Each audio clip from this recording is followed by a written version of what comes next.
Good morning, good afternoon, and good evening. I'm Rodney McGillvary, And I'm Bruce Cunningham. and Mysteries Revisited here on the Welt 95.7 FM in Fort Wayne, Indiana, coming to you every Monday and Tuesday at 2 a.m. Eastern Standard Time. Which you can listen to at www.acpl.info/welt. It's streamed. And also, you can catch us on our website and watch some of the past shows on YouTube at www.ancientmysteriesrevisited.wordpress.com. And also check out our Facebook page just at facebook.com/Ancient Mysteries Revisited. We got a great show for you today.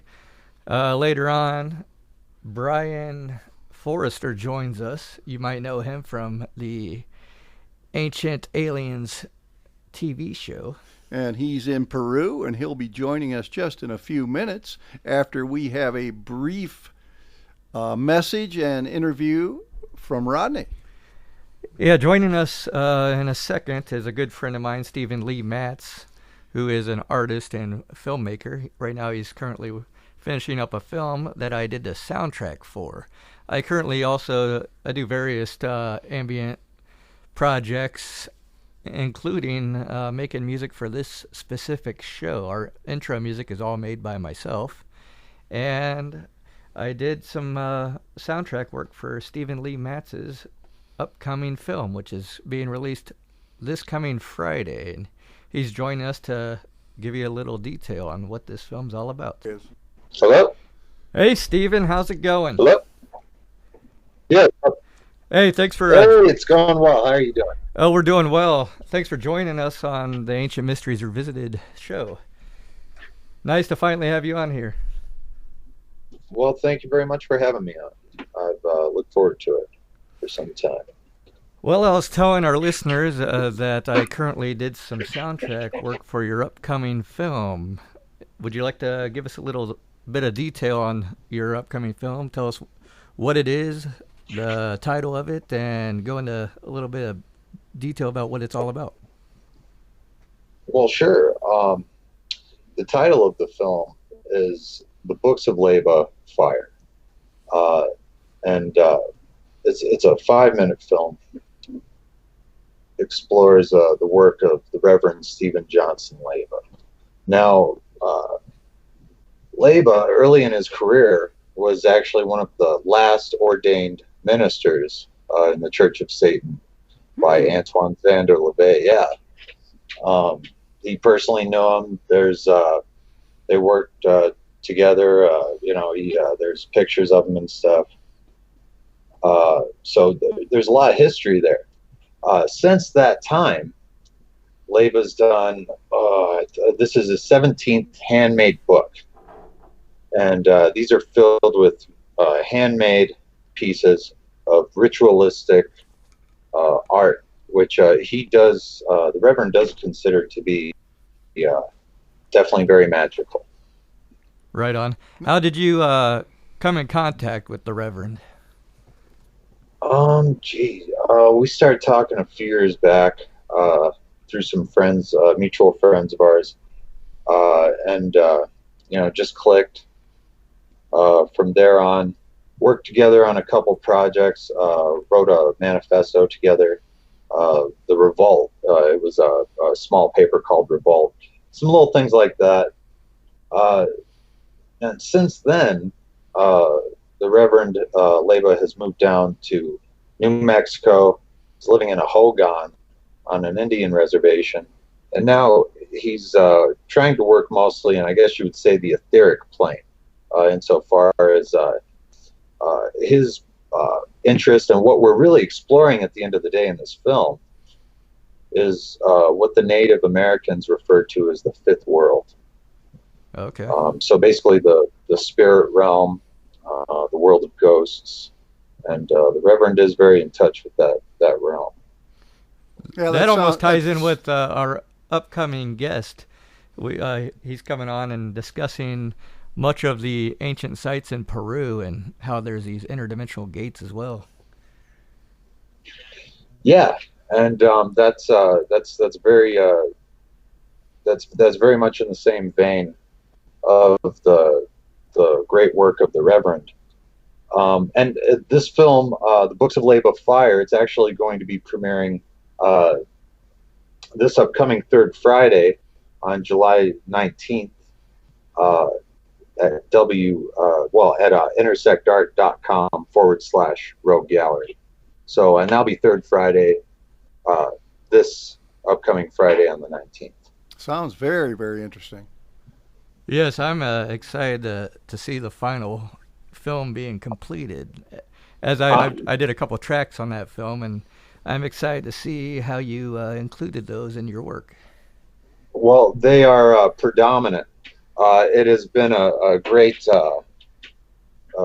contribution. We really appreciate it because it just, it all clicked. I think that you'll enjoy it, and I hope that the listeners and that our followers in general enjoy it, because it's premiering this Friday, this upcoming Friday on the 19th. So be sure to check it out on intersectart.com. Oh, definitely. I'll also post that link up on our Ancient Mysteries Revisited website and our Facebook page, so our Ancient Mysteries listeners can take a look at that as well. Much appreciated. I do appreciate it. Thank you. Oh, no problem, Stephen. I'm glad I could do some work with you. I've been looking forward to do so for some time now. I've been impressed what you've been releasing so far, so it's been an exciting time. Well, you yourself are a force, Rodney, and you're a real force in and every piece of yours. It's just, we love what you do, so we appreciate you. Well, I appreciate the kind words, my friend, and I look forward to many endeavors working with you guys. Yes, just the first of many. Hey, and I appreciate meeting you for a brief moment here, Stephen, myself. As do I, Bruce. Well, thanks for joining us, and I'm sure we'll have many discussions in the near future, and we'll have you again on the show once again. I look forward to it. All right, well, that was Stephen Lee Matz, and his book, or his film, The Books of Labia, is coming out this third Friday. Thanks again, and we'll catch you later, Stephen. Thank you very much. Bye. Bye-bye. And I am very pleased to bring in our guest live from Peru, South America, Brien Foerster. All right, welcome to the show, Brien. I'm Rodney McGillvary, Bruce's co-host. And how are you doing today, Brien? Thank you. How are you? Hey, very, very good. It's finally summer here in Northeast Indiana, and we're getting the 90s heat, and I personally like that kind of stuff, so it's pretty cool. Well, it's better than the cold. You are on the opposite side, so you're south of the equator in Peru, correct? That's right. So this would be your winter time. Quote unquote, yeah. So how cold does it get there then this time of year? And what's that's? You are in Lima, right? No, I would never live in Lima. It's awful. I'm about 3.5 hours south on the coast, and the lowest temperature it gets here is about 17 degrees Celsius. Oh, okay. All right. So that's not bad at all. That's right around 65 or so. Yeah, 65 to 70, I think. Yeah, cool. Yeah, not a bad temperature at all. No. Many people would love that. Me, I love the 80s myself, but or the 30s in Celsius. Mm-hmm. Yeah, our winters here in Midwest America are brutal at times. I know. I lived in Chicago for 1 year. That was awful. Oh, I bet.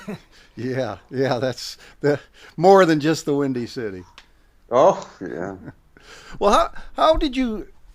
What were you doing before you got into the Ancient Mysteries? And let's just go kind of briefly on your background.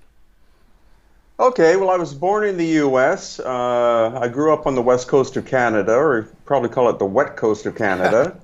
And then I got involved in carving Native American stuff from the area as a hobby when I was a kid. Then I went to university and became a biologist, and didn't really enjoy working for the Canadian government, so I quit that after 6 months and decided to become a totem pole carver full-time. I did that for quite a few years. Then I moved to Hawaii to get involved in a cultural project for a couple of years. Then moved back to Canada, and I've traveled to between 95 and 100 countries.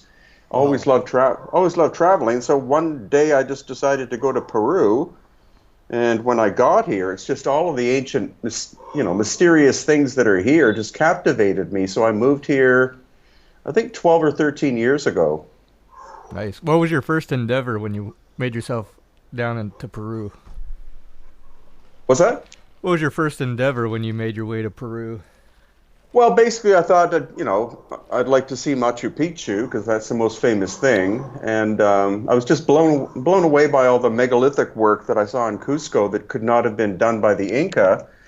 So, and there's very little academic scholarship that actually looks at the megalithic work as being impossible for the Inca. So I just decided to pursue that and began writing books and met my wife, who's Peruvian, and then just bought a one-way ticket and moved here.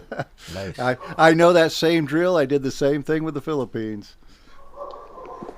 Oh, wow. Yeah, I've been going off and on there for 20 years, and 2.5 years ago I decided to just semi-retire and move there permanently. I'm back in the States here for a short while, but home is over in the islands. Oh, good for you. And so let's get back to the carving those totem poles. Tell us a little more about the history and of the ancient faces and such on those totems. Well, totem poles are basically composed of family clan symbols. So the height of a totem pole and the number of figures more or less dictates how impressive your family background is, how many different clans you come from, and that kind of thing. And the main reason why I got into it was that I thought when my family moved to the coast, I thought, well, I could either study 150 years of British and other European colonizers living here, or I could study the 10 to 15,000 year history of the local people. And I started that when I was about 11 years old, or 10 or 11. Nice. No, that's pretty cool. Now, how about, I have read a lot of stuff where a lot of those tribes on the northwest coast may have ties to like Mongolia and certain Asian groups. Did you come across any of that? Well, the DNA studies show that basically 4 haplogroups make up the majority of Native American people. The Siberian crossing of the Bering Land Bridge, and those haplogroups are A, B, C, and D. So definitely there is a Southeast Asian connection, but with modern DNA testing, we're finding out that actually colonization took place from different locations other than that standard theory. Okay, because like I said, I've got a book on the Dean and the Nadine, and their research was saying that it was a lot of people from Mongolia trying to escape Genghis Khan back in the 1300s. Oh, that could be quite possible as well. Yeah, it's interesting stuff, and I mean what you did there for those. Didn't you design some kind of a boat while you were there too? In Hawaii? Yeah, in Hawaii or Canada. I remember when I first had heard your name many years ago. Yeah, I made some canoes. I made some traditional canoes out of solid cedar logs, and then I also got into making cedar strip canoes for a while, and that was, very difficult. I did a lot of carpentry, and one of the most difficult things to possibly make is a boat, as compared to building it. With a house you can make lots of mistakes, but with a boat it has to be perfectly symmetrical and light and thin and strong, etc. So it was a real challenge. And then I helped to build a 62-foot voyaging catamaran when I was living on Maui as well with the local native people. Oh wow, nice. Sounds like an impressive build. How far did you go in that 62-foot catamaran? Did you make it to Micronesia or anywhere? No, unfortunately, after 2 years, there was a lot of internal fighting going on between the Hawaiians and the non-Hawaiians, and so I was more or less forced to quit. And That was like 1998 when I left, and they finally finished it last year. Wow. Politics, it seems you can't go anywhere without some kind of politics being involved. Sad truth. No, yeah, you can't. And also the level of racism, once you live in a place, the amount of racism that you're exposed to, like in many different parts of the world, is actually quite astonishing. Yep, we just lost signal for a moment here. We'll have to get you back. That's the one thing that's good about a recorded show. Sounds like you're back, though. That's good. All right, get back. You said the racism, and we can cut out the little part before. Well, it's just, when you live in when you visit other parts of the world, especially if you live in another part of the world, you see that there is racism almost everywhere. So. Even growing up like I did way back, in the 60s and 70s, right here in Indiana, I look back at my childhood then, and I just shake my head thinking, wow, that was just sad. I'm glad to see they're still bad, but they're at least in a positive note on a lot of that stuff. Yeah, it's much more at least it's transparent now. Yeah. Well, I guess we'll jump you back. Okay, so after all that, you moved to Peru, and let's hear some of your early things that you did while you were in Peru. Well, the first day that I was in Cusco, which was the Inca capital, I hired a local native guide to take me around. I'd done a lot of research before that, and it's a major difference looking at pictures in books as compared to being in a location. And I noticed at least two different construction techniques. There was one that was very crude, involving rough stone and clay used as mortar. Then you have the colonial Spanish style, which actually is quite rough. And then this incredible megalithic stuff of these giant blocks fitting together with perfect precision. And I asked my guide who did this work, and he said, "Oh, that's the Inca." And I said, "No, I've been involved in construction. There's no way the Inca could have done this, because some of it we can't replicate today." So that's what caught my initial interest. And again, the lack of academic scholarship in regards to looking at this obvious difference between relatively rough work and phenomenal high-tech work is what caused me to keep going back to Peru, and finally just throwing in the towel in Canada, buying a one-way ticket, and moving here. Yeah, that's cool. But so after that, let's just hear some of your other tours, stories of places you've been and stuff you've seen, and some of your ideas. Well, from there, I've traveled to almost everywhere in Peru now, into the jungle, into the high Andes, living now on here on the coast, which is extreme desert. Peru is possibly the most diverse country in terms of environments on the planet, and it's relatively small in size, but the diversity is incredible. And then I started to explore in the Altiplano, which is the high altitude areas of Bolivia. I went to Pumapunku and Tiwanaku, which are, again, enigmatic sites that can't be properly explained by standard academia. And from there, my wife and I started to explore in Egypt, like we do a yearly tour of Egypt, as well as going to Easter Island and England and Lebanon and Jordan and all sorts of different locations. And now we're kind of at a semi-retired place where we travel when we want to, but I enjoy being at home. We used to travel almost continuously, which was becoming insane. So now I'm kind of focusing on specific areas. I'm not someone like a Graham Hancock that travels everywhere to look at everything. I'm more focused on some generally specific areas. We're going to Turkey for the first time in September to see Göbekli Tepe and the underground cities in Cappadocia. Oh, yeah.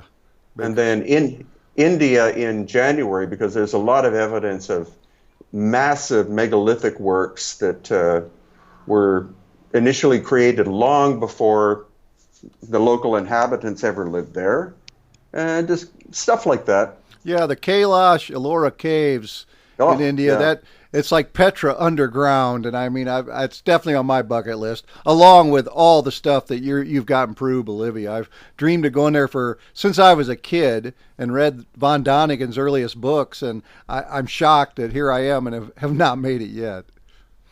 Yeah, and actually, Peru's become a very popular tourist place, almost too popular at this point, but thanks to von Daniken, who I was able to fly over the Nazca lines about a year ago with him. Cool. for Ancient Aliens. And he's 84, but he's still very quick-witted, and Nazca's about a 3-hour drive from where I live. Yeah, when you said the desert, I thought you might be pretty close to Nazca. Yeah, and actually the Candelabro, which is part of the Nazca system, is about a 20-minute drive from here. Oh, nice. Nice. So you're literally right on the coast then. Yeah. Do those sites get really populated these days? Well, actually, Machu Picchu is becoming overly popular. They've restricted the number of people that can go each day because about 5,000 people visit a day, and during the Inca times, only about 800 people lived there. So just all that foot traffic is starting to wear the poor old place out. But I bet. also, a new airport just opened about 5 minutes from my house, so I can fly directly to Cusco in 45 minutes, and that makes the well. Actually, the great thing is that 8 minutes after you take off, you can see the Andes already. So it's absolutely amazing. Yeah, that'd be a beautiful flight. Yeah, sure. God, I'm going to have to come down and visit you here while I'm in the States. Yeah. Yeah, that just sounds awesome. Well, let's go back to Puma Punku. I think you talked about your Enigma sites. I mean, I've watched so many videos and Ancient Aliens and different shows and pictures, and it just seems amazing. Well, it's one of the weirdest places on Earth. I've been there somewhere between 55 and 60 times, and I go at least three times a year. We were just there last month with a group, and it's like no other place on Earth. Some people say, well, it looks like the similar constructions in Cusco, which is not true, or some people say it looks similar to stuff in Egypt. It's not true. Whoever built Puma Punku only built that, and then that was it. And the precision of the craftsmanship is astonishing. We've taken a number of engineers there and machinists, and they can't figure out how the stone was cut, because it does look like it's molded concrete, but it's not. Oh, so it's not molded, because that's one of the theories. We have a metallurgist we work with, and that's one of his theories, that a lot of the megalithic stone was molded. But you're saying Puma Punku was not. Well, whatever technique was used was unique to Puma Punku. We don't see, like in Egypt, we see lots of evidence of massive saw marks and drill holes and all sorts of things. The stuff in the highlands of Peru was very organic, polygonal, and then you have Puma Punku, where I still haven't found a single machine mark or sanding mark at all. Oh, my. That's what makes it so bizarre. And also the gray andesite is magnetic, but it's not an even magnetism. It varies a lot, so that's what makes it such an enigmatic location. What kind of stone is being used here? It's called gray andesite, and they found the quarry, which is about 50 miles away on top of a dormant volcano. So we do know where the stone came from.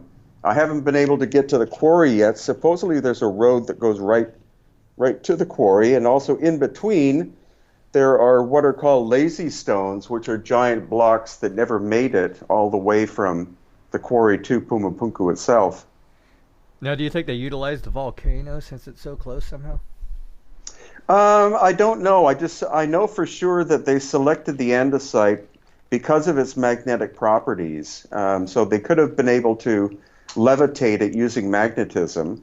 And then the other stone that's located there is red sandstone, which is neutral to magnetism. So the red sandstone seems to be like an insulator And then the gray andesite is the active magnetic material. Okay. Like Tiwanaku, you've got Ponansky that dates at 17,000 plus years old. What would you think the best dating for Pumapunku would be? What's your best theory? Well, actually, Pumapunku and Tiwanaku are the same location. It's just that they're separated by fences. So when you look at especially the andesite, you can tell that the period of construction is the same. It's just that Tiwanaku was later occupied by the Tiwanaku culture from about 2,000 to 1,000 years ago. I don't think they ever found Pumapunku because I think the whole area was hit by a massive cataclysm that came from Lake Titicaca and basically buried Pumapunku until Poznański found it through excavating. Yeah, because it didn't have all that amazing satellite technology we have today, eh? No, but then also he spent 50 years there. Actually, my computer monitor's on top of one of his original volume 1 and volume 2 of the 4-volume book that he published. Okay, yeah, we have one of the big volumes that here at the library where our studio is, and I've read it. It's got half the page in Spanish and half the page in English. It's a very unusual book. Yeah, I've got the same one. Okay. Yeah, pretty cool. I was not aware of the no saw marks or no tool marks there. That is real interesting. Yeah, well, you see also you see that the Tiwanaku people took buildings apart and then put them back together like the way they wanted to do, because the workmanship is very rough. And then you can see their attempts at trying to break some of the big megalithic blocks and then giving up more or less. So definitely whoever built Pumapunku also built Tiwanaku. But as I said, Pumapunku, I think, was, just looked like an artificial hill or even a natural hill until Poznański showed up and started his 50-year excavation. Okay, so Pumapunku, Tiwanaku are 12,000 years plus. Would you say they would be in the 20 and 30,000 year range, maybe? It's possible. I believe that a cataclysm struck the area 12,000 years ago, and that's what buried Pumapunku.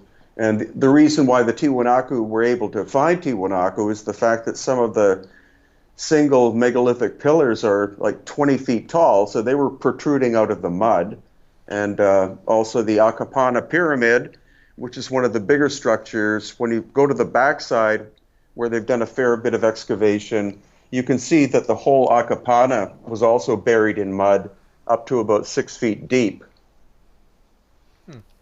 Yeah, like very interesting stuff. Yeah, very interesting. And as we, in the arena that we're in, we see so many cataclysmic theories out there and evidence. It cites all over the planet.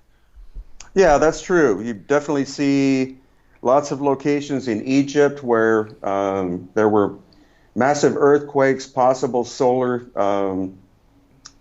plasma strikes, and things like that. There's a site especially called Tanis, Tanis, which most people have never heard of, which is in the Nile Delta, and it's a mound, but when you walk around on the surface, it's like walking on the moon.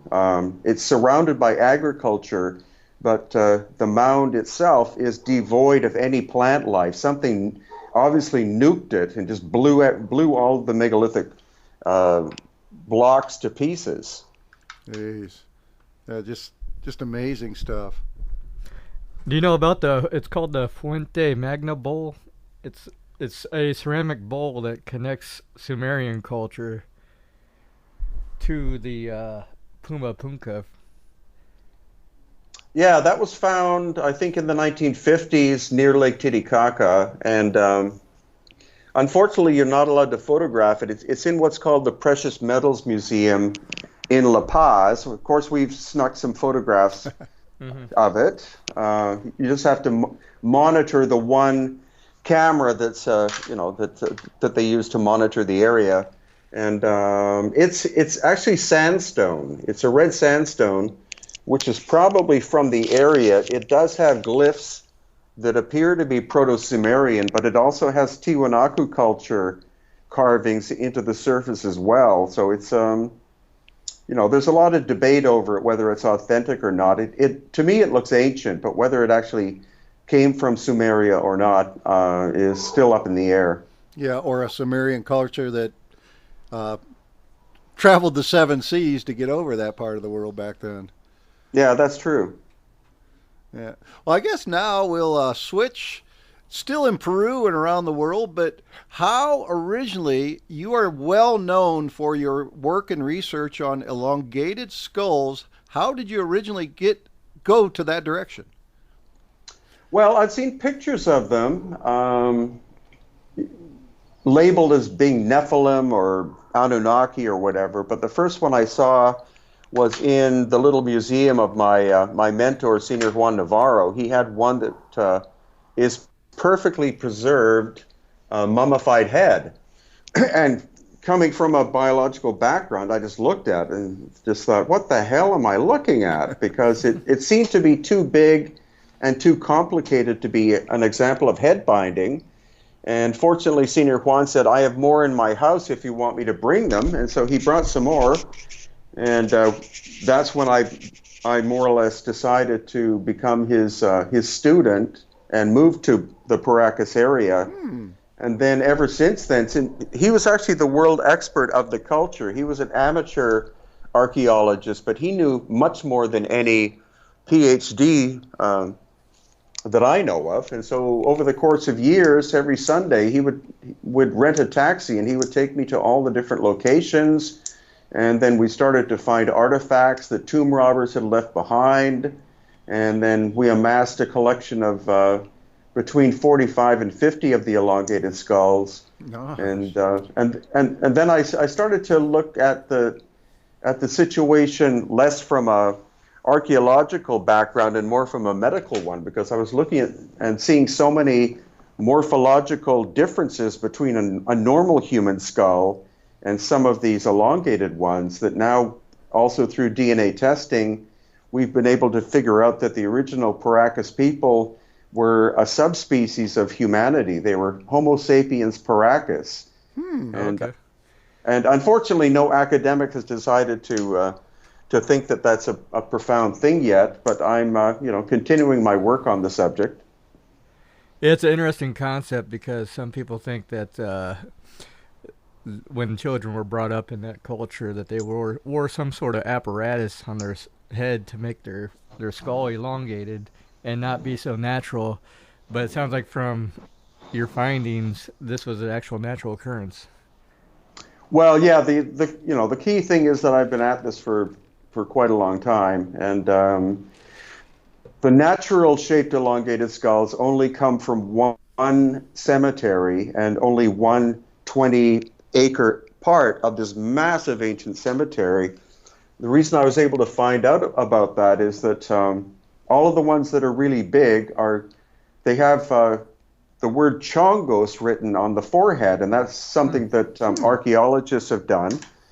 And so I went to the Ica Museum that has the largest one on display, and I said, where specifically did this come from? And the archaeologist admitted, he said, well, we don't know, because tomb robbers actually brought it to us and sold it to us. And when we asked, where's the exact location, he said, I'm not going to tell you, but if you want more, I'll go dig them up for you. Yeah, we're not going to shoot that cash cow. Right. No, and also I was able to meet up with the tomb robber, and I paid him to take me to the exact location. And he said, this is where it is. And so only about, I think, 10 people in the world know the exact location. And that's, that I'm always eyeing the area in case other artifacts are being excavated from there. Because you're saying that's just the cemetery, but where did the original culture live? How big, how vast was the original culture? Well, that's, I'm trying to piece that whole thing together. The cemetery and the original settlements seem to be in the same spot because, like many cultures, a cemetery, or at least ancient cultures, the cemetery and the living quarters are not separate because they, in some cases they like to commune with their dead. But we found examples of the Paracas going all the way up into the highlands of Peru, and the whole Nazca area was their original location as well. The Nazca people actually moved in and took over, violently took over the Nazca area from the Paracas. Okay. Now, you've done research with the elongated skulls around the world. Where do they tie in with the Paracas, if at all? Well, genetically, the weird thing is that the only related people appear to have lived in the Black Sea around the same time frame. Wow, that's what the DNA is pointing to. Okay, that's very interesting because that's what we were talking with the Sumerian ties and all of that. That's very cool. Now, how far back do you speculate that these cultures date? Approximately, on the coast of Peru, approximately 800 BC to 100 BC. And then the ones in the Black Sea appear to be of the same time period, possibly farther back, but they haven't done too much research yet in that area. Yeah, it's your elongated skulls that you work with and many other topics seem to be taboo with the mainstream science, it appears. Yeah, I'm not being like they're not fighting me. They're basically ignoring me, which I don't mind whatsoever because in the modern day, the best way to transmit information, of course, is through the internet, and this knowledge belongs to humanity, not to a small group of academics. So it's easy to bypass them now, and they don't want to engage with me, and I don't really care one way or the other. Well, they don't want to change that paradigm that they've set up for all of us for all these years, eh? That's right. Well, I think your research and others that are researching the elongated skulls are tapping into proof of our ancient past. Yeah, because what you're saying about a ancient culture like the Praxis people is not something that you hear much of because we just hear about the tree panning and such like that. Yeah, that's true, and there are definite connections now between the Inca, who came much later, and the Paracas. I think part of the genetics of the Inca were from the Paracas people because the Inca performed cranial deformation. The Inca, like the Paracas, had dark red hair and in some cases blonde hair. So where genetically would that have come from? It didn't come from the Native Americans. So very true. Do you think the Incas performed those deformations of the skull due to wanting to be like their ancient ancestors? I think so. What seems to have happened on the coast of Peru is that the Paracas people show up, then they start to interbreed with normal-looking people, then the skulls start to shrink in size, and so they start doing the deformation in order to maintain the look of the royalty. And the same with the Inca. The Inca, when the Spanish took over Cusco, they made cranial deformation illegal. And that's the only reason why it stopped. Yeah, and that ties so much in with the Anunnaki and Akhenaten in Egypt, and so many of these carvings and these mummies have been found seem to have elongated skulls. Yeah, that's true. The ties with the Americas and the rest of the world, it's you're right there doing the research. It's fascinating. Thank you. Now, Brien, do you have a personal belief that might be our origin species, or do you think it might be a separate species? Well, genetically, it appears that they were a subspecies. The DNA testing is still going on, and so it is possible that they were a separate species, but I kind of think they were a subspecies. Okay. That may have originated around the Black Sea area. That's the only connection genetically we've been able to come up with so far. And the more that the DNA results come in, the more that reinforces the theory. Yeah, that's really cool. And where would the theories and a lot of the people with the alien concept of the elongated skulls? What's your true feelings on something of that caliber? I think it's possible. I think that's what Akhenaten was trying to portray, because it's much more his depictions or the depictions of his daughters than him itself. But I think he was trying to tell people that he descended from a long ancient line of bloodline, probably dating back to Osiris. And Osiris is often depicted at least with a conical shaped hat, making his head look a lot longer than normal. Yeah, I mean, we could go on and on about all the different ancient cultures, like the Hopi, that all talk about star ancestors and space people, and they can't all just be made up Jules Verne stories. No, that's true. You have so many ancient cultures that talk about being descended from the Pleiades or from Sirius or from Orion. That why would they make up a story about a specific star system if there wasn't some truth to it? Yeah, some kind of connection. Very true, and a lot of people also think that, like, especially with like Egypt, that the spiritual gods that they spoke of were just spiritual entities. But some of this research kind of makes it seem like they might be actual physical beings.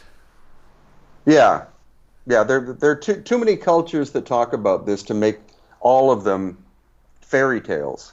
Well, I just brought up the Hopi. Have you been to, I think it's pronounced Caral in Peru, that looks to be like an Anasazi site? Yeah, I've been there, I think, about 4 times. Okay, what's your feelings on that with a connection like to the Hopis or the ancient Pueblan people in the American Southwest? Well, I guess there is a possibility. It's quite a distance away. Corral is the oldest carbon dated ceremonial site in the Americas so far. It's very large in scale. They found evidence of connections with the coast, which is not very far away, but also with the highlands and the Andes and the people of the jungle, because they found artifacts from those different areas. So it was a major commercial center more than 5,000 years ago. Wow, like I said, I've just watched pictures, and my friend Gary David that does the research on the Anasazi stuff. I've always tried to, hey Gary, we got to get down there and see this place. It looks so similar. Yeah, it's a very impressive site. Yeah. Well, what are some of the other sites that you've been to, if you don't mind mentioning them, that very few people know about that in Peru? Because it seems like there's a plethora that very few know about. Oh yeah, there's so many. So many tourists just go to Cusco and they just want to see Machu Picchu, then they leave. And some of the most mysterious places are located relatively close to there, but the number of visitors is not as much as should be. There are also places in examples are Sacsayhuaman, which is above Cusco. There you find this giant megalithic wall with some of the stones being 125 tons. And then you have Ollantaytambo, which is in the Sacred Valley of Peru, which is a huge ancient Inca site with a megalithic core. And there's a row of 6 stones in a line that average about 65 tons apiece. The quarry is across the valley on top of a mountain. Then there's another location actually in the high jungle of Bolivia called Samaipata, which is a giant outcrop that's been completely carved with all these different niches and things like that. And there's still a number of places that I haven't been to, but the great thing is that I have local guides, 2 in Cusco and 2 in La Paz, that keep finding places I've never been to. Nice. And so I have several years of exploring to go. Well, you do tours, so do you go to some of these, obscure sites? And what's the date of some of your upcoming Peru tours?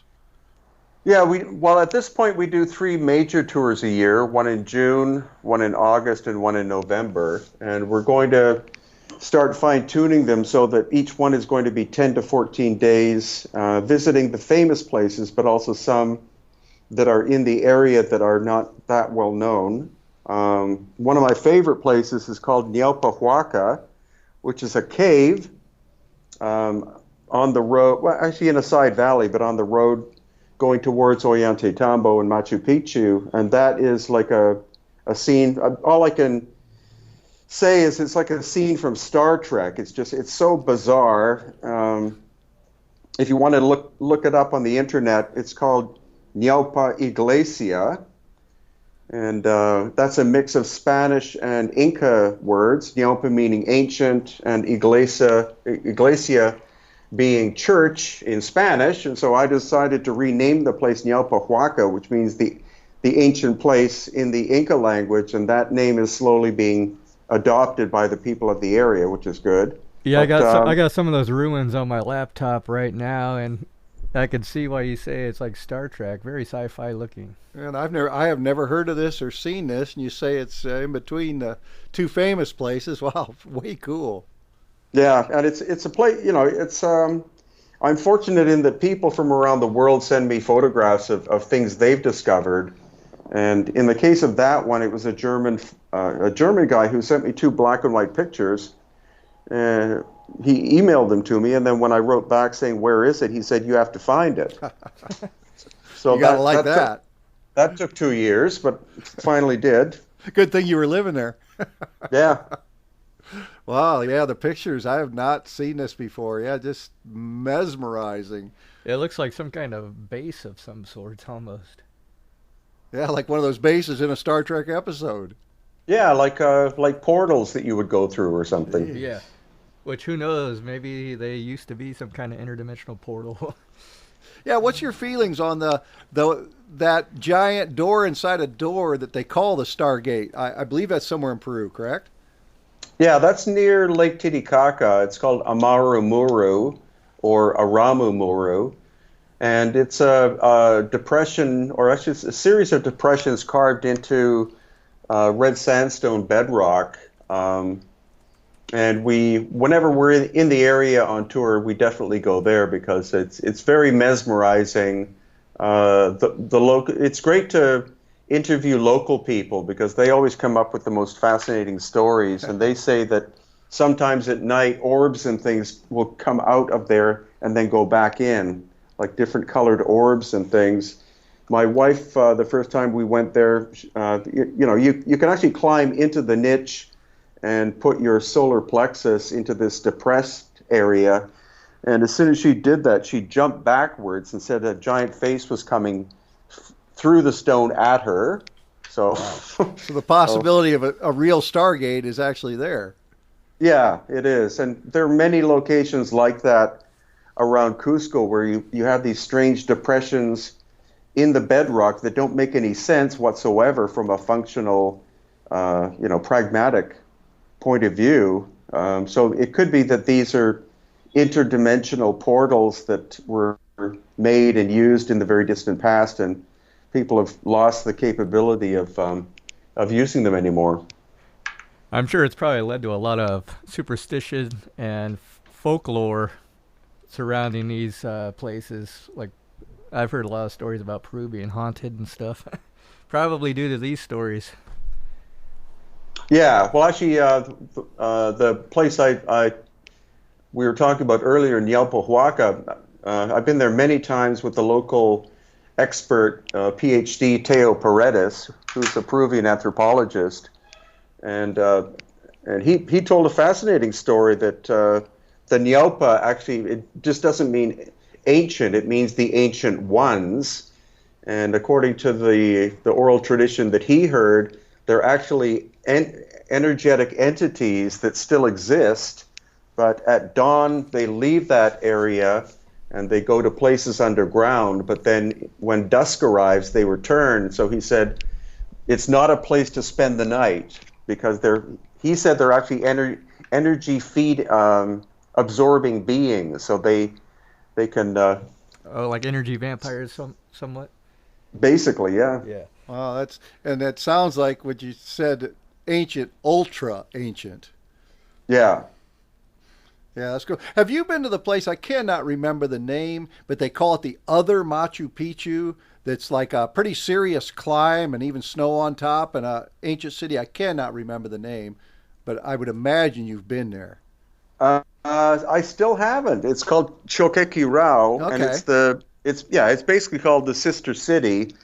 It takes 4 days to get there by horse, which is good. that keeps the tourists away. Yes, yes. But my friend Teo has actually a little lodge, I think halfway there, and so he keeps saying when you come back to Cusco, we have to go. It'll take a week, to get there and then stay and then come out. But it appears to be an Inca construction. I keep asking him if there's megalithic stuff there, but the only way to find out is to physically go because Of course. it gets about 10 visitors a day, whereas Machu Picchu gets 5,000. And most people who visit don't have the megalithic perspective, so they wouldn't know what to photograph anyway. So it's definitely number one on my checklist. Cool. Yeah, I've seen it. Looks like a pretty serious hike for sure. It looks like a It is. beautiful spot, though. Oh yeah, and the amazing thing is that it's maintained by the Ministry of Culture. They manicure the lawns up there, and Nice. it's in the middle of nowhere. There is an Inca trail that connects to it, but yeah, it's the one that people keep asking me about, and it's like, no, I haven't been there yet. Yeah, well, I could say the same thing. Here I am, and grow up here in the U.S., dream about going to Peru and some of the Maya sites, and I've been to Angkor Wat half a dozen times, but I've not yet seen stuff in the area I grew up in. Huh. But we need to change that. While I'm in the States there, I definitely got to get out and visit you because I've just dreamed of that stuff for so long. Well, it's so much more impressive in person than looking at videos or photos. I try to do that, of course, with my YouTube channel, but the experience of being there, that's why we do the tours, is because people are just blown away by the stuff that we expose them to. And we don't talk too much about sites like Nyalpohuaca because I want people to be shocked when they see it, and they always are. They always come down with this glazed look on their faces of having seen something that, again, looks like from a science fiction film. Yeah, Rodney had that glazed look on his face when he punched up the pictures. Yeah, if you see this stuff in person, I'm sure it changes one's reality, I bet. Oh, very much. And the energy, of the ancient sites I've been to, which are not even in the caliber of the quantity you've been to, you can just feel the absolute energy at many of these spots. Oh, definitely. And that's also the nature of the stone that was utilized as well. Most often, stone very high in quartz content, and of course, quartz is piezoelectric, so energetic fields appear to have been part of the reason for the construction of a lot of these locations. Yeah, the magnetic stone and well, like the Great Serpent Mound, which isn't too far from me here in Ohio. There's just no question you can hear the energy, feel the energy there, and it's on that edge of that meteor crater. Mm-hmm. Have you been to the Serpent Mound? No, I still haven't. Okay, well, next time you're here in the States, at least on the eastern side of the country, that's something you definitely got to check out. Oh, definitely. Speaking of which, Bruce and I are thinking about holding a conference here locally, if you'd be interested in the near future. Yeah, we're looking at it. It's something that I enjoy doing, and we'll see how it goes. But yeah, it'd be awesome to get you up here, and you could check out the Serpent Mound. Great. Yeah, for sure. Now, for our listeners who would like to join you on your tours, what's a good website for them to visit? My website is like a mega website. There's about, I think, 10 gigabytes of material on it. It's called hiddenincatours.com. Okay. And 5% of it relates to the tours themselves. The other 95% is free content, and also links to my 1,250, I think, YouTube videos now. 1,250.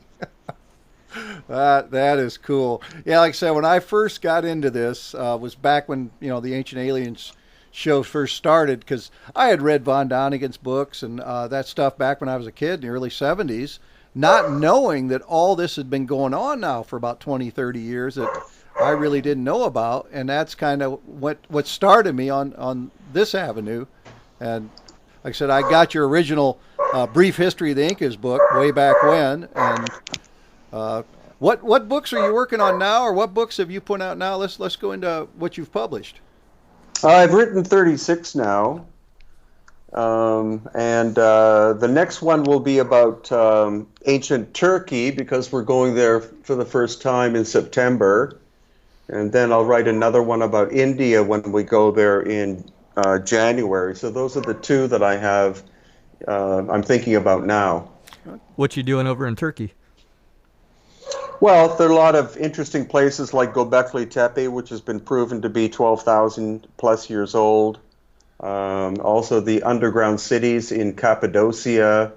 I've always wanted to go to Istanbul, so we're doing, I think it's an 11 or 12 day tour there. We only have one space left that's available for it. Wow, nice. So that's it. That's an area I've wanted to explore. There's a lot of weird stuff in Turkey that most people don't know about.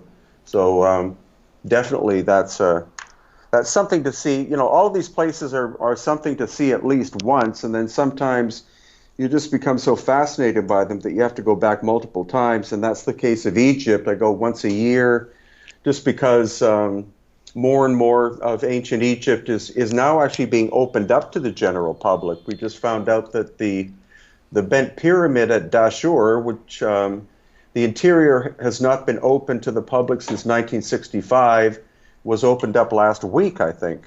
Oh, wow. That's how I feel about Angkor Wat and all those Angkor temples. I go there about once a year, and I can't get enough of it. And there's still many temples in the area that I've not even been to yet. Sure. Well. And we need to get Brien Foerster there. I think he said he was thinking about it next year. Well, yeah. Again, I definitely have to see Angkor at least once, and then of course there's Angkor Thom, and then there's Pagan, and what's still hiding in the jungle? Yeah. Oh my gosh! Kind of with the satellite technology, between Angkor and just the Mayan area alone, they're finding literally lost cities and pyramids nearly weekly. I know, and who could have done all the work? It's, these sites are huge. In the middle of the jungles. It's fascinating. Of course, were they the middle of the jungle back when they were originally built would be a question I would have. Yeah, that's true. And who would have thought there's all these pyramids worldwide? They're everywhere. Jeez. Yeah, in China and all over the place. Boy, that's like a huge understatement for sure. So yeah, again, you said you've been written all those books. Let's go into some of those, because I'm not even aware of those, and I'd like to read them. So what are some of the books? Pumapunku maybe, and some we'll just let you fire away. Yeah, I've written two about Pumapunku and Tiwanaku. I've got a book specifically about exploring the megalithic aspect of Machu Picchu, which is the core. 3 books about the elongated skulls so far. I think 5 or 6 about Egypt, one about Easter Island, one about ancient Hawaii, and lost ancient high technology of Peru and Bolivia. What else? I wrote a book about Akhenaten. So it usually takes me about 6 months after I develop an idea for a book. So that's why I definitely have Turkey and India to come up with after this. And I still get a kick out of doing the YouTube videos. So I put one of those up about every 4 days. I just recently, I think it's finishing uploading now, some really interesting sites about an hour south of Cusco that some of which people may have never heard of. Nice. I'll have to check those out myself. What's been your funnest book you've written so far personally? The funnest book? Your favorite? The one you enjoyed the most writing. It's kind of like having children. They're all my favorites, I guess. Very true. Yeah. Which one or two would you recommend for someone to start looking at your work? I would probably Lost Ancient High Technology of Peru and Bolivia. And then another related book is called Aftershock, which is about the megalithic works and the obvious signs of cataclysmic damage that we find. So those two, I think. And then Lost Ancient Technology of Egypt, volumes 1 and 2, will give people a completely different look at the history of Egypt, because most people, of course, think the pharaohs built everything, and there's some stuff that would have been completely impossible for them. Yeah, the Great Pyramid alone surely looks that the date is 30,000 years plus, and who maybe way beyond that for all we know. Yeah, well, just all of the cataclysmic damage that you see around the Giza Plateau area, and most people don't realize that Giza is much, much bigger than what they think it is. They think of 3 pyramids and some satellite ones, but it includes other locations like Abu Sir and Abu Ghurab and Dashur, that are all locations that also have ancient pyramids of equal quality construction as those that we think of when we think of the Great Pyramid. And I've heard from some of the researchers there, especially with your satellite technology, that maybe only about 15% of the pyramids in Egypt have actually been found. Yeah, even Zahi Hawass, who was the head of the antiquities department, admitted that supposedly that 85% of it is underground, as in built underground. Yeah, when you were talking about Cappadocia, I have a friend that was just there not too long ago, and I did not know he was even going, and him and his wife were telling me about it. And that place supposedly held like tens of thousands of people or something like that. I know, and that's why I'm fascinated to go, because I want to see if we can find evidence of machine marks, because that's something that you don't understand about Petra in Jordan, is that most people just think of the little scene from Indiana Jones, and they don't realize that that's like 2% of what Petra is. Petra takes 8 hours to walk through. It's huge, and it's all carved out of bedrock, and we see the machining cutting marks all over the place. Yeah. Wow, then that would be perfect for, as we talked before the show, going to Ellora Caves and Kailash in India to see the connection, the possible connection. Well, yeah, exactly. There's a guy called Praveen Mohan who has a YouTube channel called Phenomenal Travel Videos. He's an Indian guy, and he's very cognizant of looking for machine marks, and he sees, he shows on his videos obvious like lathe work and stuff like that. Cool.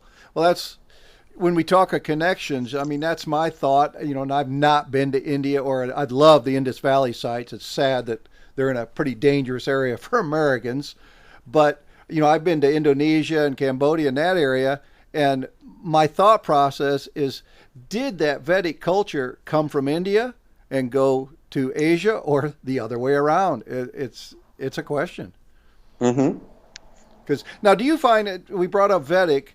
Everything that I've researched, Brien, and it seems like every ancient site on Earth seems to have some kind of Vedic connection, carving, pictures. Have you found that in your research? Not really, but I won't really know until I actually go to India. I've never been that interested in going until friends of mine that actually do the tour in Egypt, Patricia and Susan. Susan's a geologist. And when they came back from India and showed me photos, I was just like, wow. Because it shows obviously that before the Vedic culture, there was somebody there that was able to do megalithic work on an absolutely phenomenal scale. Yeah, and those Indus Valley sites like your Mohenjo-Daro and Harappa, it mesmerizes me. Of all the sites, it just seems there's something that's a big find waiting to happen in those areas.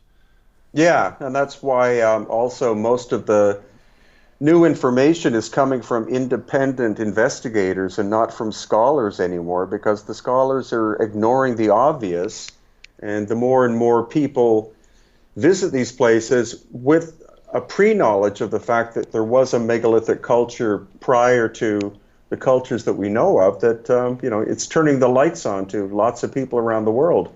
Yeah, I mean, academic or non-academic, it seems having an open mind would be so very important into one's work. Oh, completely.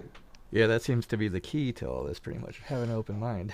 Yeah, the open mind and the paradigm. And, if you are an academic, do you worry about losing your tenure if you say something that they don't like? It's sad, really. Yeah, it is. It is. But I think there's a new generation coming up in different places that are much more open-minded. And I get that when I go to Machu Picchu, for example. I'll have the local guides come up to me and say, I've been watching your YouTube videos and you're teaching me things that I've never heard of. And they're very excited about the fact that the history of these locations is much, much longer than what they've been taught. And what Rodney brought up, that now we're finding there's literally pyramids on every seemingly centimeter of the planet. Oh, yeah, and diverse locations, too. Right. It seems like at one point in human history, everything on Earth was connected somehow.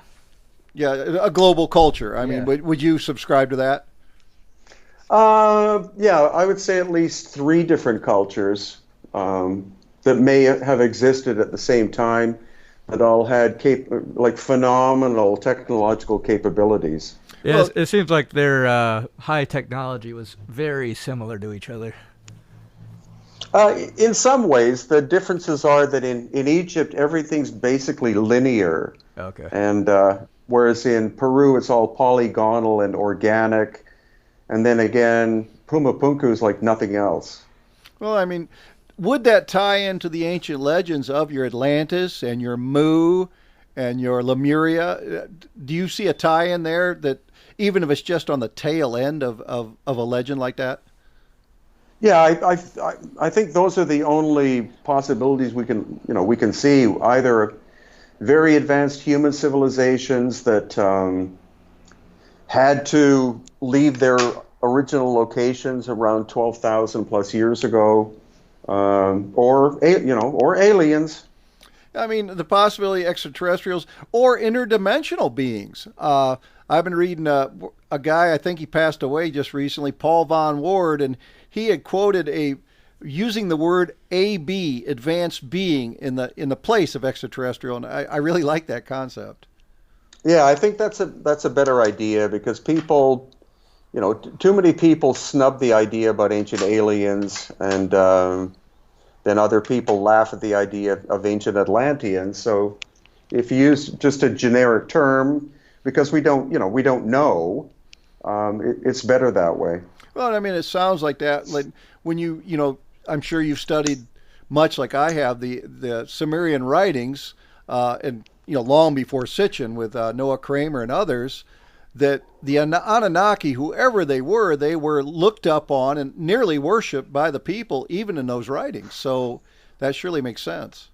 No, definitely, and that's probably the next area I'm going to explore, is more into the Middle East, to get into that stuff. So we're contemplating a tour maybe in 2021 or 2022 to Iran and other areas or other locations as they become stable, to get into the Fertile Crescent area, because that would be absolutely fascinating. Yeah, between there and, like I said, the Indus Valley civilization places in Pakistan. Let's hope the world can get their act together, and can't we all just get along?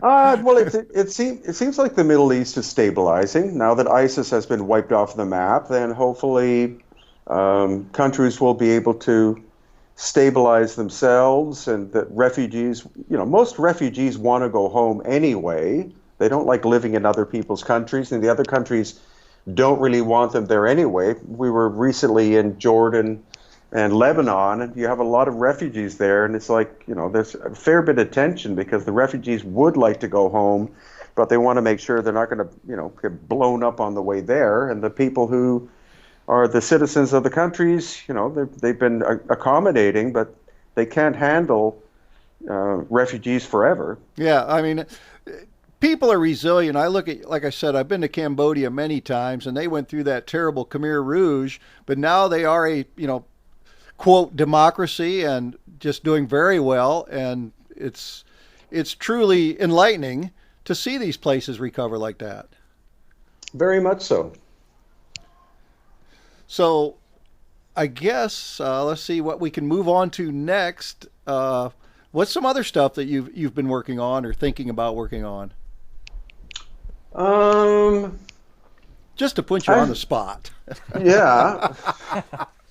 Well, actually, nothing much more than what we've been discussing. I'm still active doing this stuff. I have no plan to retire. I'm kind of at the point where I don't have to do anything I don't want to, so that gives me lots of flexibility.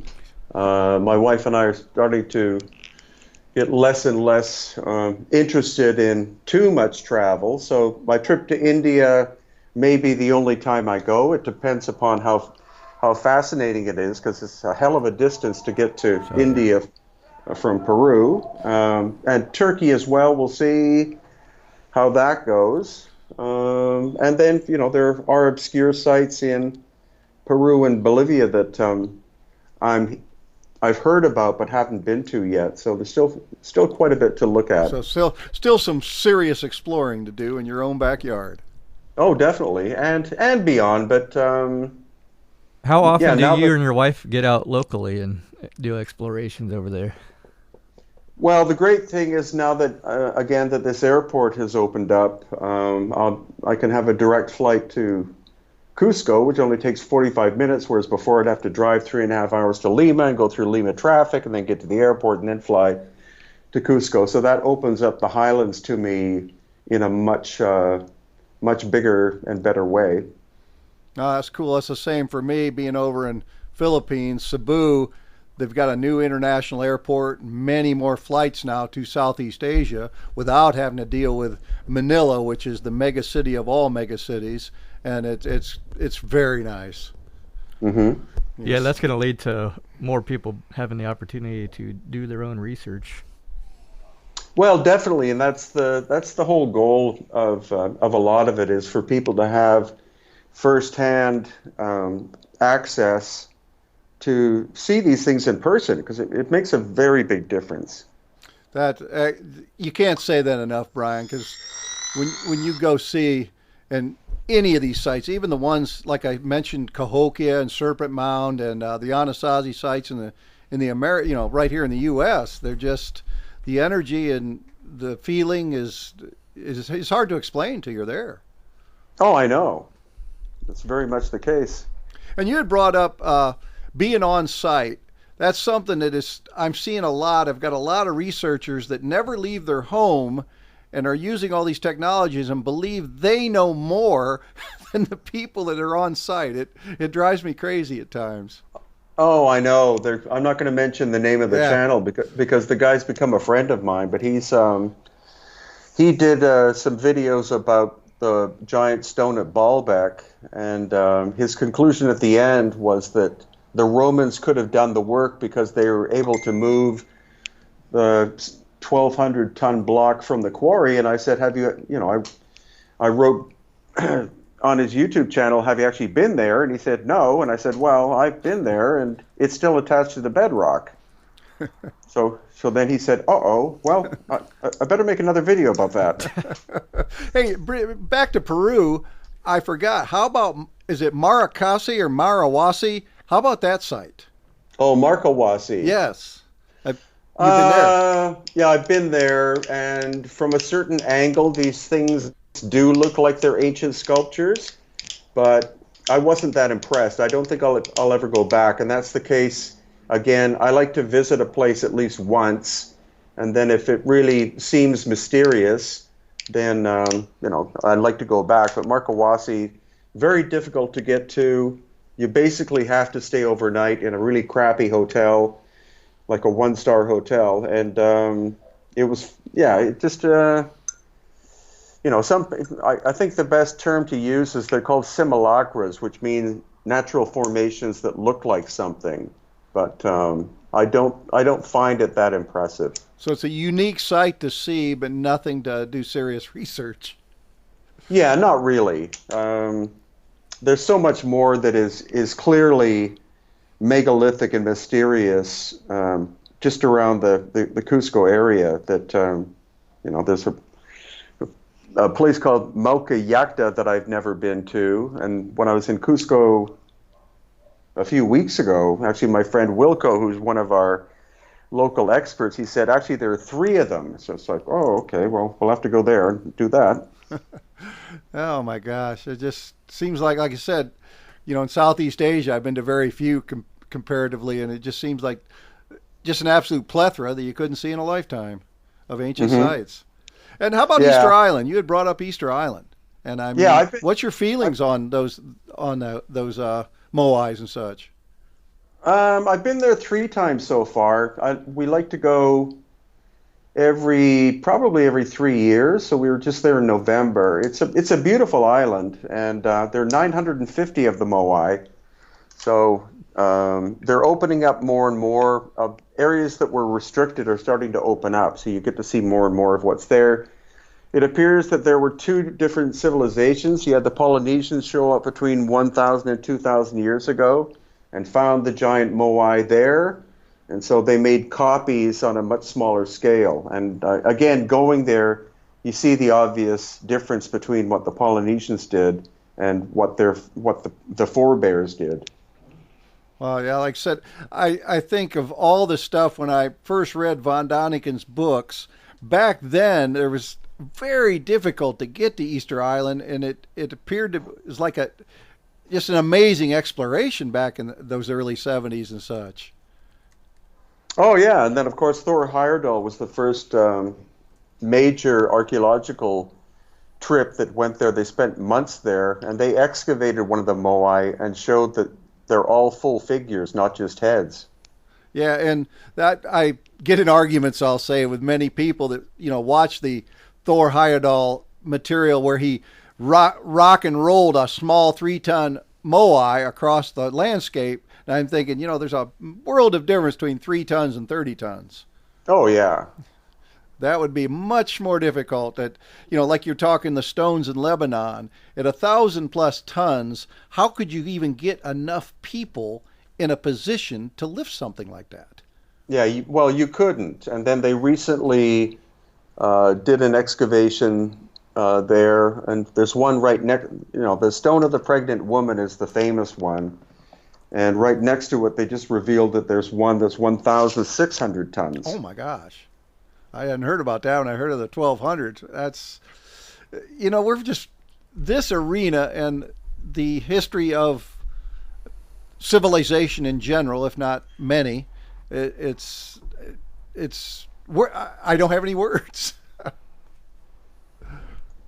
Well, that's the great thing about the internet is that you're able to expose this to a much greater audience than was previously possible, and air travel's relatively inexpensive compared to what it used to be. So it's not that difficult to be able to. It's going to continuously get cheaper too over the years. Let alone when you look, I love the early explorer books. Of all the books that I read, I love the stuff in the early 1900s where they had no recourse, no cell phones, and like James Churchwood. It took how many months to go on a boat to get to Easter Island or any of these places? It was where we can do it less than a half a day. Yeah, that's true. Easter Island, the only main flights go from either Tahiti or from Santiago in Chile. And from Santiago, it's 4.5 hours by plane. Okay, and still have to go to Santiago. We've been chatting for a while about Nan Madol in Micronesia, which is one of my absolute top bucket list sites. And from Manila is one of the only places you can get there reasonably. Oh, really? Wow. Yeah, and they've just got a new airline that hooked up there where it's like less than $1,000, which is quite amazing, really. So when you do your Southeast tour there, we might want to think about that. No, Nan Madol, again, is definitely a place that should be seen at least once. And it's super megalithic. The basalt logs that match up to Gunung Padang, I've been there in Indonesia, And the ties with someone like yourself would be very important to get somebody like you there to see what kind of ties there would be on that megalithic construction.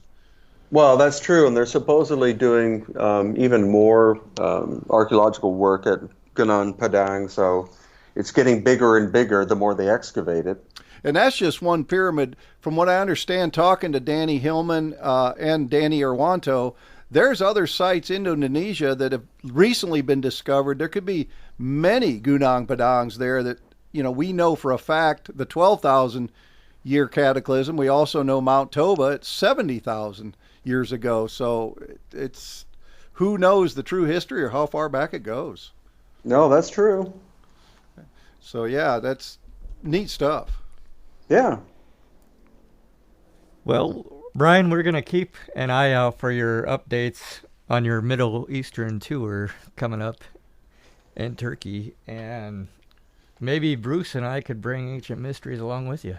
Yeah, especially to Peru. I have just dreamed of going to Peru. When is your next scheduled larger tour in Peru? The next one is we have one next month, but it's sold out. Then we have one in November that's sold out. So the ones for 2020 will be in June and August and November. Okay. Oh, we'll try our best to make it out. Yeah, there, for sure. How many guests do you normally have on those tours? You say sold out, so you must have a limit. Yeah, 35. Okay. So that's one bus load? Let's see. Yeah. We usually, it's either one busload or two big Mercedes minibuses. Okay, that'd be nice. Yeah, I'm sure these spots fill up pretty quickly too. Well, actually, the one for November this year sold out a year in advance, so I'm just working on the itinerary for I just did the one for June of next year, and then the one in November, I've actually just sent the guy who makes the poster an update for that one. Nice. Okay. And they include the Star Trek site, right? Oh, yeah. Oh, God, that sounds so cool. Well, we'll be airing this show tonight and tomorrow morning at 2 a.m. Eastern Standard Time, Brien. I'll make some posts on the Facebook page and the website with your information and the stuff you talked about with us today. And it's streamed at www.acpl.info/WELT. Well, Brien, that's it for this evening. It's good talking with you. I'm glad you could be on our show. Well, thank you. If you want to send me the link, then I'll post it all over the place, too. Oh, Cool. definitely. Cool. I'll have it hopefully available within the next few hours, and I'll send it your way. Yeah, it's super. Finally great just to talk to you, because we've been chatting for quite some time off and on, and really neat to have you on the show, Brien. Okay, well, call me up, say in 6 months, and we could do it again. That sounds like a plan, Stan. And maybe in those next 6 months, I'd like to get down there to Peru and visit you. Great. And you're always invited to visit me over there in Southeast Asia. Very kind of you. Thank you. Well, until next time, thanks again. We'll catch you later. Okay, a pleasure. Thank you very much. Mm-hmm. Bye-bye. Bye. Bye. All right, that was Brien Foerster. I'm Rodney McGillvary. And I'm Bruce Cunningham. We are Ancient Mysteries Revisited on Wealth 95.7 FM in Fort Wayne, Indiana, coming to you every Monday and Wednesday at 2 a.m. Eastern Standard Time. At www.acpl.info/welt, and you can find us at www.ancientmysteriesrevisited.wordpress.com. And find us on YouTube at Ancient Mysteries Revisited and on Facebook at facebook.com/Ancient Mysteries Revisited. And be sure to keep an eye out for third Friday at intersectart.com for Stephen Lee Matz's newest film featuring my sound or my music. Rodney's music is very unique, as you hear his ambient sound at the opening of our show and the closing of our show. Speaking of which, here it is.